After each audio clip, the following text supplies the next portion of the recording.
বলো। নমস্কার, আমি একটা কবিতা বলবো। আমার নাম দীপান্বিতা ঝা। পাড়ার মদন পাশ করেছে ইতিহাসে এমএ, চাকরি পাবার চেষ্টা করে যায় না তবু থেমে। মদন পেল গোপন খবর আলিপুরের জুতে, বুন মানুষের চাকরি আছে, জানতে গেল ছুটে।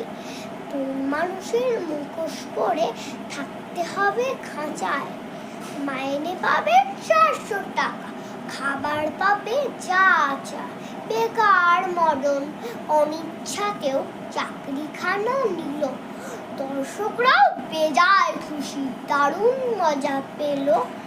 একদিন তো লম্ফ দিয়ে পড়ল পাশের খাঁচায়, পাশেই ছিল নেকড়ে, বা কেই বা তাকে বাঁচায়। আলম করে বাগবাবাজি যেই তুলেছে থাবা, বন মানুষ চেঁচায় বিষম, মরে গেলুম বাবা। কাকটা তখন বলল কানে, উচ্ছ গেল ভেবে, আমিও তো ভাই তোমার মতো ইতিহাসের এমএ। নমস্কার। অনেক